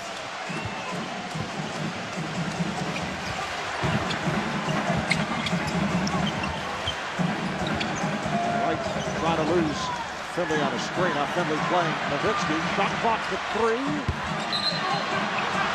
And Dampier is fouled by his good friend, Tony Parker. Maybe it was Tony Parker saying he was going to put Eric Dampier down. Yeah, I think Tony said, Dampier, if you come in the lane, you're going down. Nice move here. Back cut by Tony Parker. 39 points for Tony.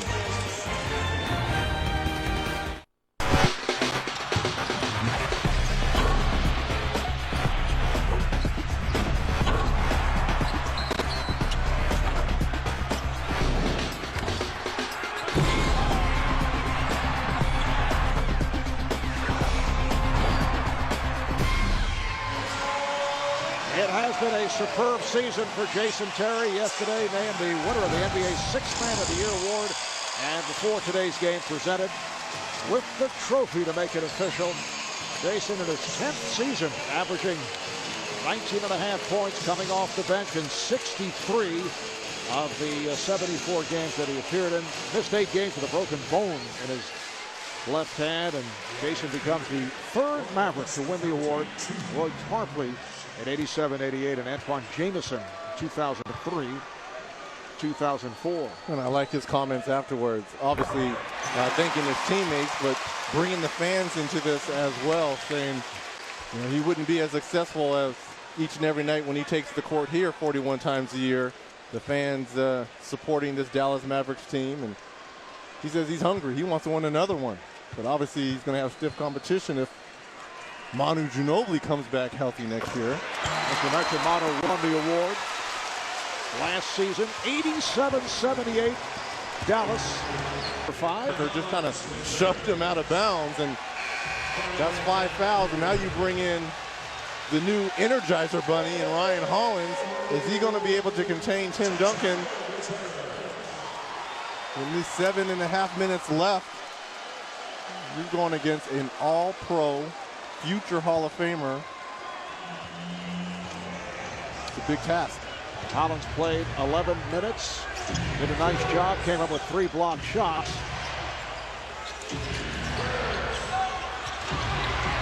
Parker, yes, and Tony Parker heating up once again. So that is now a new career playoff high. He has 43 points, and Rick Carlisle a bit concerned, takes a timeout. San Antonio moving within 5 with just under 7.5 to play here in the 4th. Parker now 18 of 27 for 43 points.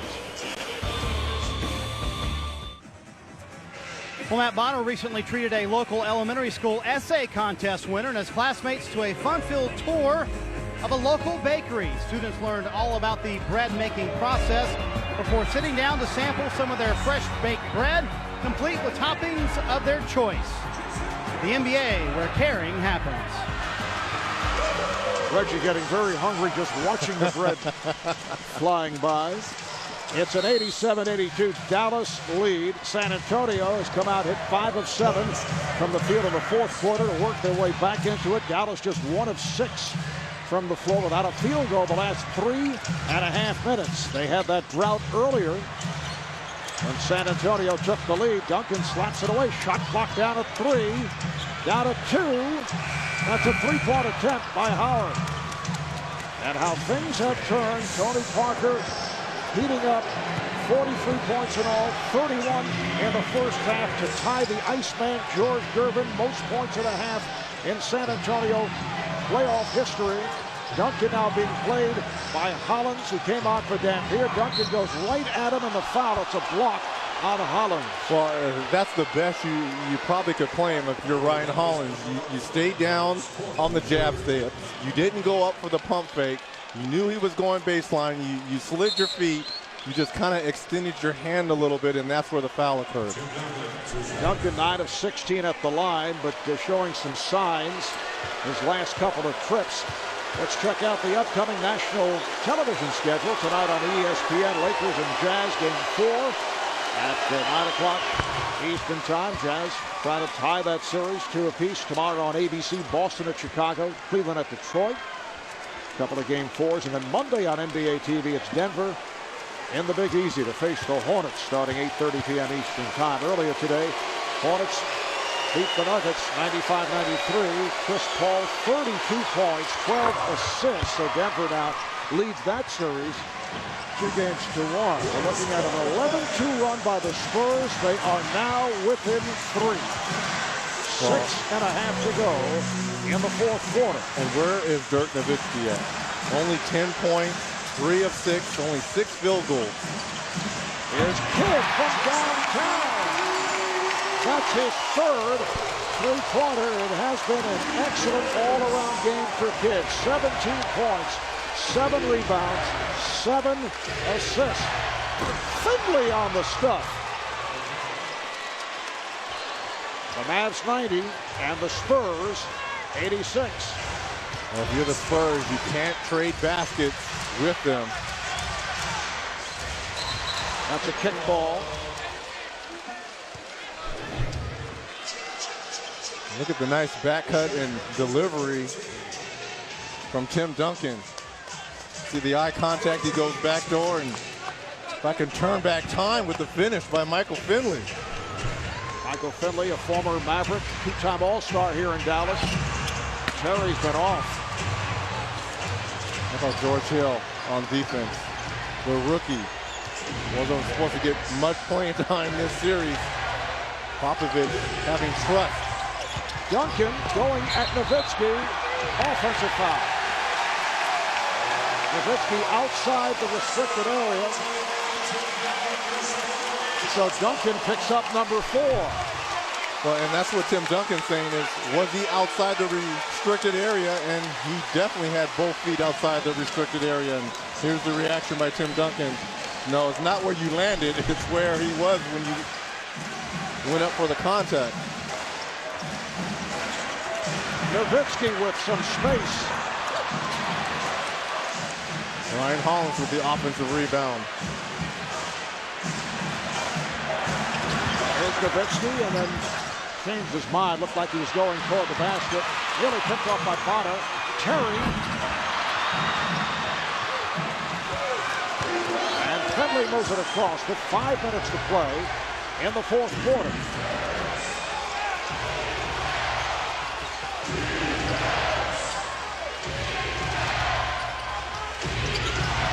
Kidd all over Parker.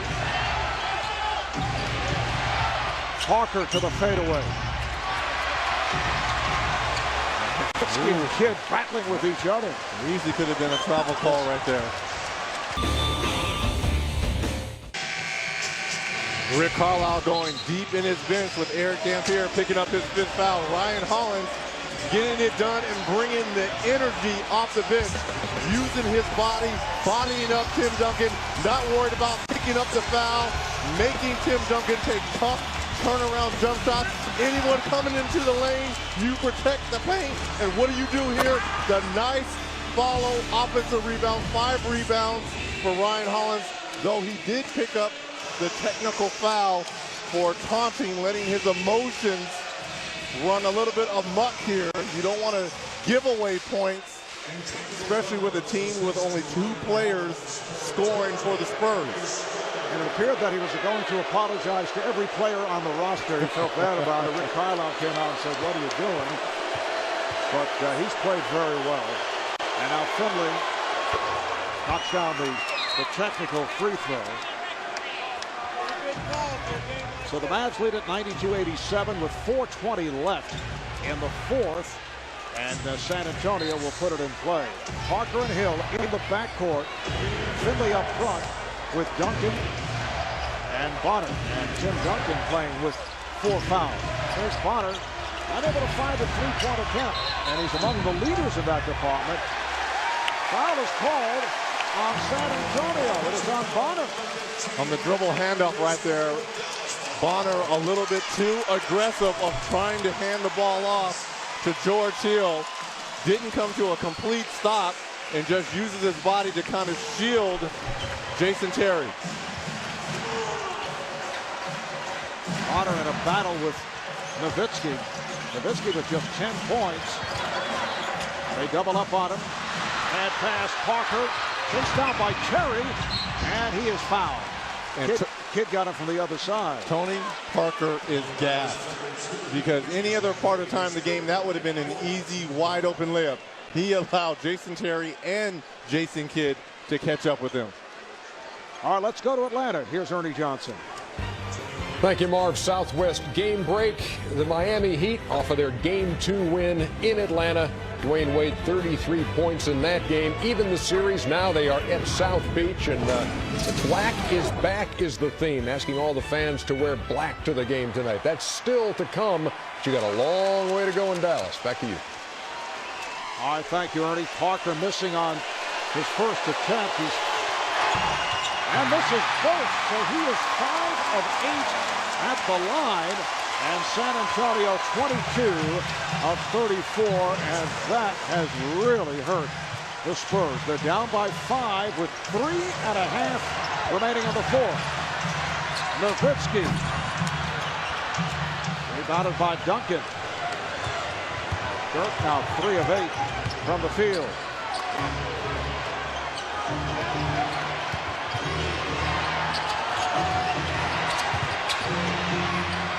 Finley with a deep 3. Hollins with the rebound. Spurs can't find offense from anyone other than Tim Duncan and a very, very tired Tony Parker. They try to post up on Parker. Shot clock to 5. And a foul as Howard made his move. There's contact from Finley.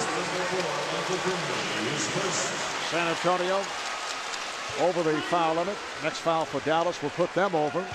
Here's a programming reminder. Don't miss the all-new season premiere of Tyler Perry's Meet the Browns, May 27th at 10, 9 Central, only on TBS. Very funny. And Josh Howard way off on that attempt. So he is now 6 of 8 at the line. But the Mavericks have been hitting their free throws, 28 of 32.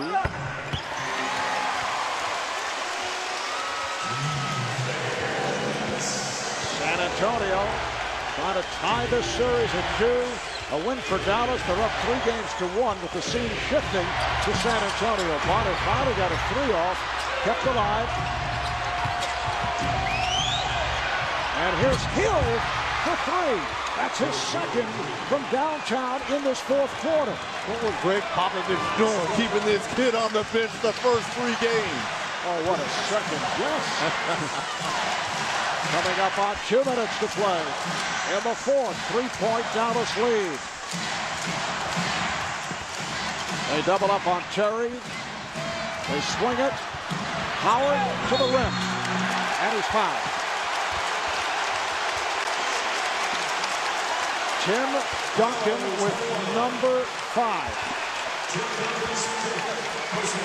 You've got to love the ball movement by the Mavs, and Josh Howard not settling as Tim Duncan is upset with the call, feeling he didn't get him with the body, and he certainly didn't get him on the wrist. But nonetheless, Josh Howard at the free throw line. Howard a 78% free throw shooter. 8 of 10 at the line, 25 points.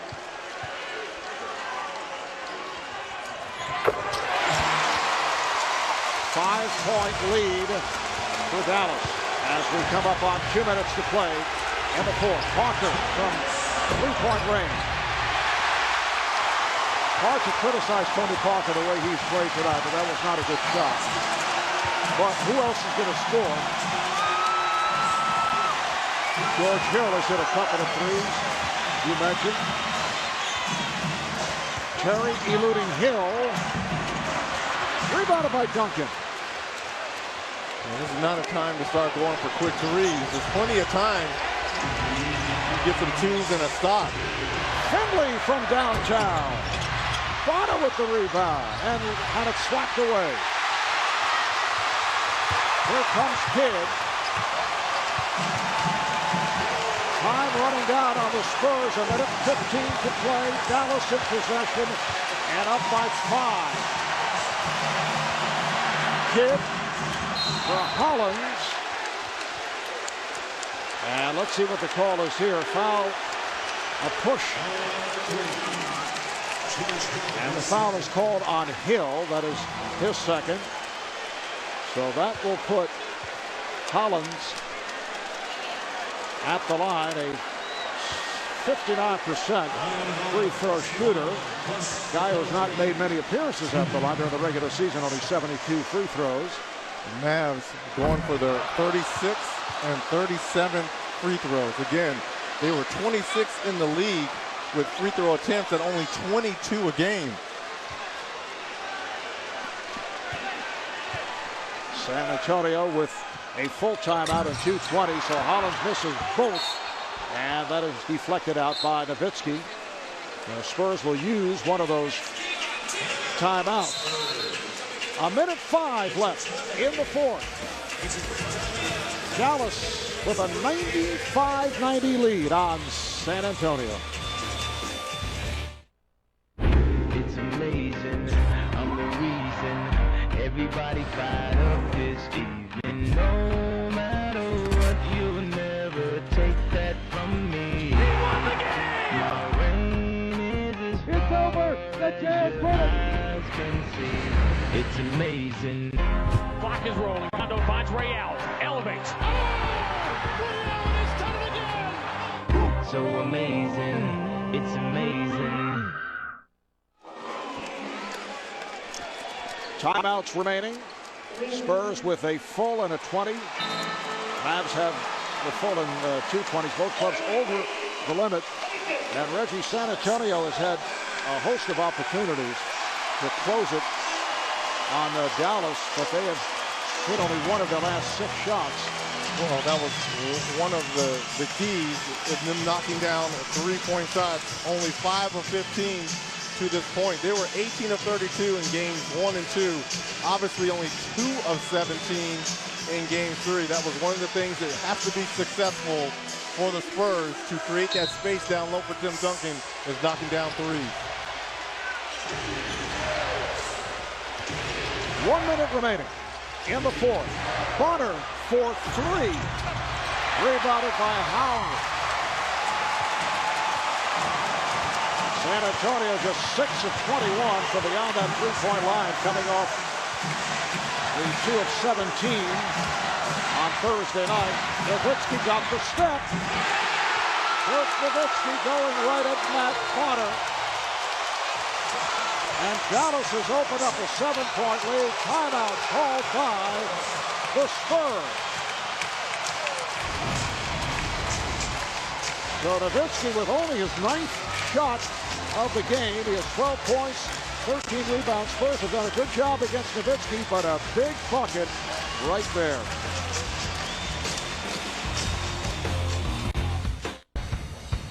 Ernie Johnson in Atlanta. Southwest Airlines game break. They are underway in Miami. The only basket so far by Udonis Haslem. Miami 2-0 with the lead over the Hawks. Game 3 of that best of 7. So they're underway at the American Airlines Arena. Now let's get back to American Airlines Center in Dallas. All right, thank you, Ernie. San Antonio able to cut that lead down to 3 on 2 occasions. But with that field goal by Nowitzki, Dallas now has a 7-point advantage. 39 seconds to play. San Antonio in possession.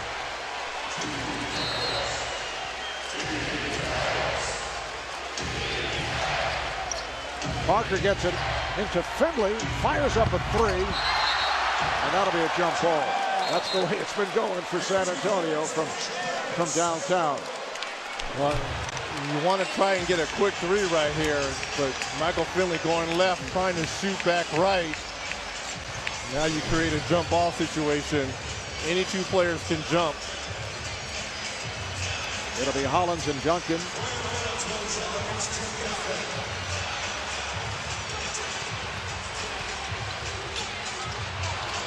Controlled by Howard, and he's foul held by Parker. And that was not a good toss. It looked like Duncan was able to steal the tap, but Howard was right there. Well, who was blocking off Josh Howard as he kind of comes up gimpy after that foul attempt by Tony Parker? And you've got to put bodies on. This is like when a shot goes up, you've got to put bodies. A jump ball, you got to put bodies on each other, and no one puts a body on Josh Howard. Actually taking another look at it as Howard hits the first, gets the rim. It was a good toss. It's just that Duncan was able to step in quickly. Thought he had it, but Howard had it diagnosed. Howard now 10 of 12 at the line. He has 27 points. And the Mavericks have a 99-90 lead. Parker gets it out to Bonner. Once again, misfires on a 3-point attempt. So the Dallas Mavericks will take a 3-1 lead in this best of 7. As Perry runs it down. Only 35 points for the Spurs in the second half. Only 8 teams have come back from a 3-1 deficit. They ran out the clock, 24-second violation, but just 0.7 to go. Only 8 teams have ever come back from a 3-1 deficit to win a best of 7 NBA playoff series. The last team to do it, Detroit over Orlando in a first-round series in 2003. So Dallas with a 3-1 lead on San Antonio. Game 5 back in San Antonio next Tuesday night, and the Spurs facing the possibility of their earliest first-round elimination since back in 2000. Marv Albert along with Reggie Miller and Marty Snyder saying so long from Dallas as the Mavericks beat the Spurs 99-90. Coming up, the Hawks and Heat. We go to Dick Stockton and the czar Mike Fratello in Miami.